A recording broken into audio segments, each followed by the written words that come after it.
Bon ok, on va tout reprendre depuis le début. Le 12 avril 2023, la Warner surprend tout le monde avec une grande annonce. Une série Harry Potter verra le jour. Alors, pas une série sur les maraudeurs, pas de suite des animaux fantastiques, non.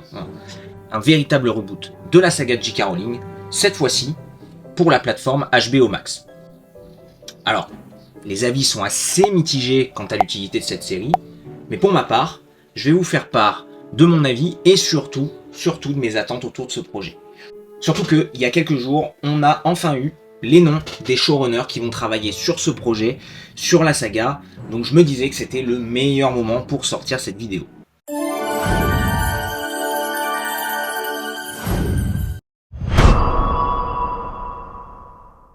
Bon alors jusque là, je vais surprendre personne, je veux un casting de la plus haute fidélité.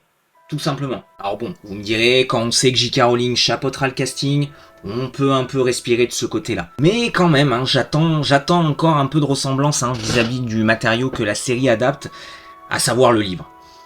J'attends par exemple que Rogue ait maximum 30-32 ans, qu'il fasse sale, les cheveux gras, un peu comme décrit dans les livres finalement. Alors attention, Alan Rickman était grandiose dans le rôle, je mets pas du tout ça en cause.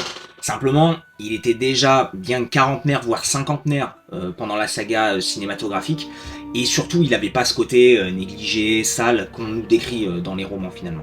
Je parlais de l'âge de Rogue, mais pour moi c'est exactement la même chose pour les maraudeurs dans leur ensemble, Lily également.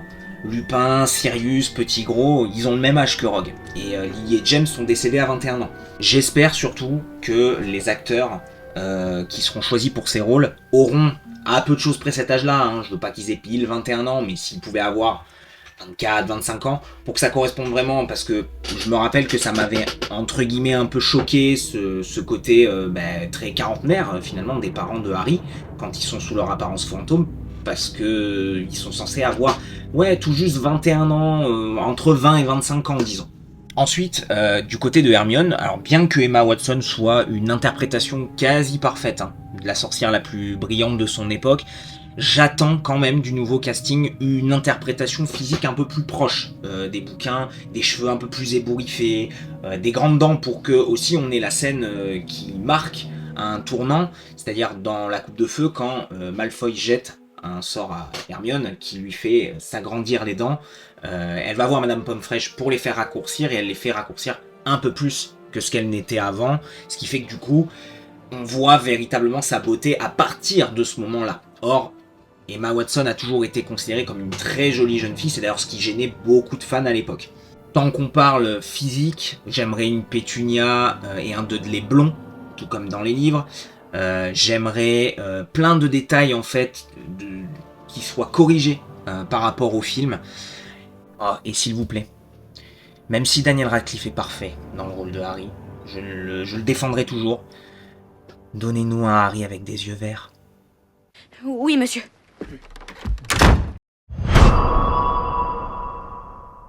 Alors, là où le casting se veut purement physique, j'aimerais aussi qu'on s'attarde sur le caractère et le tempérament des personnages. J'aimerais que Ron, par exemple, il soit moins relayé au rang de comique de service, qu'on mette plus en avant son côté courageux, passionné, même sarcastique par moments, qui permet en fait au trio d'avoir pied sur terre et de revoir la situation telle qu'elle. Moi ça m'avait choqué quand j'ai relu le premier tome, il est quand même très terre à terre comme personnage. Alors bon, tant qu'on est dans la fratrie des Weasley, moi je vais en profiter pour dire que j'aimerais en savoir un peu plus et en voir un peu plus sur Bill et Charlie, mais aussi sur Percy, parce que je trouve que son développement, il a été vachement laissé à l'abandon dans les films. On le laisse au rang de traître à sa famille, alors que c'est un peu plus complexe que ça quand même. J'espère qu'on lui fera justice, parce que beaucoup de gens n'ayant vu que les livres pensent que c'est quelqu'un qui justement a tourné le dos à sa famille, et point barre, alors qu'il y a quand même un revirement de situation dans le dernier bouquin qui fait que finalement le personnage est pas tout à fait si blanc ou si noir, il est assez nuancé. Et surtout, j'espère que cette série fera justice au personnage de Ginny, parce que c'est un personnage fort des livres, et dans les films, Il est présenté comme un simple love interest de Harry, rien de plus. Ginny, c'est un personnage avant tout indépendant, avec un très fort caractère, et surtout, elle n'hésite pas à se positionner face à ce qu'elle trouve injuste. Elle se met en avant pour justement défendre ses amis, défendre ce qu'elle trouve juste injuste. Mais c'est également une sorcière qui est très douée et une brillante joueuse de Quidditch. Elle en fait d'ailleurs même sa carrière. Ça, c'est des qualités qu'on voit, enfin qu'on entrevoit même très peu dans les films. Alors surtout, j'aimerais beaucoup qu'on voit un peu plus le côté arrogant de Harry. Harry! Monsieur! Qui est à peine effleuré dans les films, ce que je trouve dommage. J'aimerais qu'on voit comme on l'appelle, le sassy Harry, sa façon qu'il a de tenir tête aux professeurs ou même aux élèves, quand il trouve quelque chose d'injuste également. Sa façon parfois aussi qu'il a un peu de narguer ses adversaires. C'est ce qui fait son charme, hein, finalement. Et pour terminer sur l'adaptation des personnages, j'aimerais qu'on raconte vraiment qui est Tom Jedusor, qui est Voldemort. Parce que même si on sait beaucoup de choses de lui dans les livres, c'est pas du tout le cas dans les films, et beaucoup de gens sont passés à côté du message concernant Voldemort. Je veux dire, il s'agit quand même de l'antagoniste principal de la saga. Autant le traiter correctement de A à Z.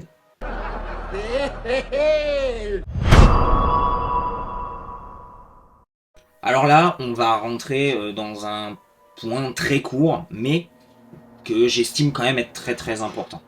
L'histoire, il faut qu'elle soit, bien entendu, adaptée avec une fidélité absolue.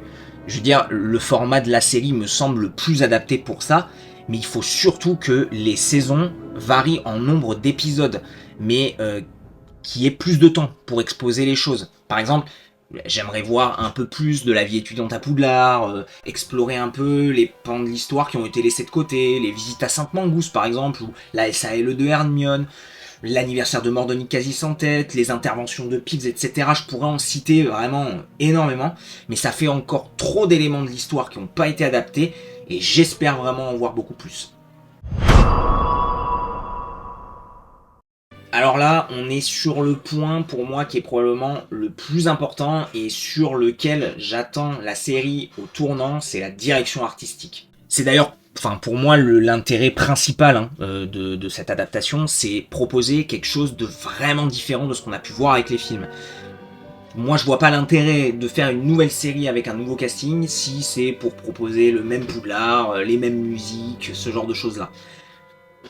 J'ai presque envie de dire que, à l'image de ce qu'avait pu proposer la Warner avant la sortie des premiers films, je vous invite d'ailleurs à aller voir la première vidéo de la chaîne qui est justement sur ce sujet-là. J'aimerais un Poudlard avec une silhouette vraiment différente, des musiques différentes aussi.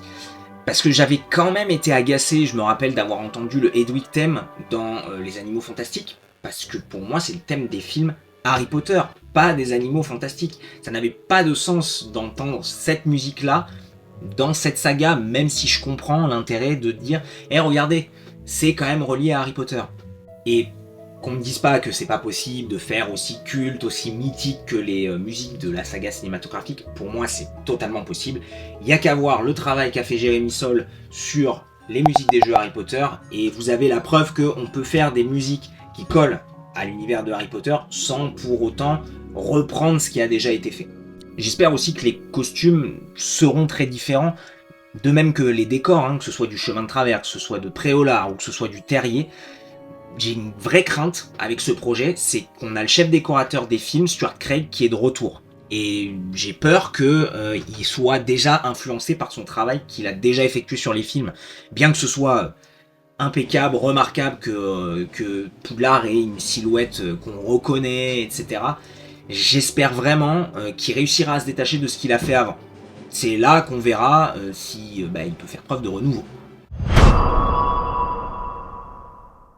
Alors là, pour moi, chacun verra son interprétation, mais moi j'estime que la saison 5, par exemple, ne pourra pas faire la même durée que la saison 7, au vu des éléments d'intrigue à raconter. Je veux dire, j'espère que la saison 1 sera plus courte que la saison 5 ou 7, évidemment.